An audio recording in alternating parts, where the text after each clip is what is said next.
Bonjour, bienvenue dans Maths 119 où aujourd'hui on va s'intéresser à un concept important en géométrie vectorielle, c'est la notion de vecteur unitaire. Donc pourquoi on s'intéresse à un vecteur unitaire et qu'est-ce que c'est qu'un vecteur unitaire? Alors un vecteur unitaire, c'est un vecteur dont la norme est égale à 1.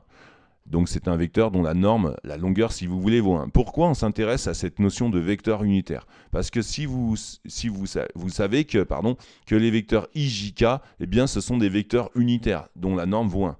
Et ils permettent du coup d'engendrer une base orthonormée si on décrète que ces vecteurs sont orthogonaux 2 à 2.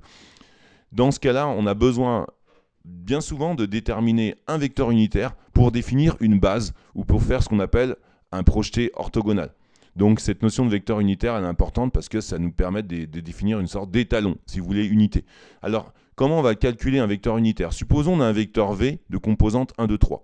Donc je l'ai dessiné ici en marron. Et on veut donner un vecteur unitaire collinaire avec le vecteur V, c'est-à-dire un vecteur U de même direction que V, mais dont la norme est égale à 1.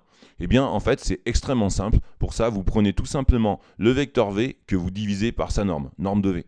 Eh bien, ce vecteur U est bien collinaire avec le vecteur V, puisqu'il lui est proportionnel. Supposons que la norme de V, c'est 5, donc U sera égal à 1/5 fois le vecteur V.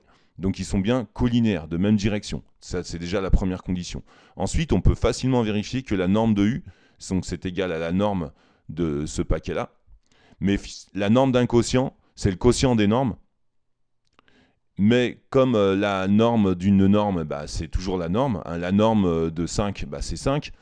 Et dans ce cas-là, la norme de U, c'est tout simplement égal à la norme de V divisée par la norme de V. Regardez bien ce passage-là, la norme de ce paquet-là, c'est la norme en fait de V divisée par la norme de V. Donc finalement, c'est la norme de V, ce qui nous fait bien 1. Donc on a bien la norme de U est égale à 1.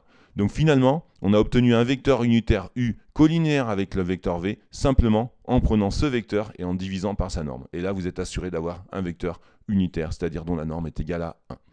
Voilà, pensez bien à utiliser ce concept quand vous aurez besoin de définir une base associée comme une base de Freinet, ou un repère en fait accroché à un point matériel en mouvement. Dans ce cas-là, vous aurez besoin de définir parfois un vecteur tangent de vecteur unitaire, etc. Donc voilà, si vous avez aimé cette petite vidéo, mettez un petit pouce bleu, abonnez-vous à la chaîne pour recevoir l'ensemble des vidéos que je publie très régulièrement et je vous dis à tout de suite.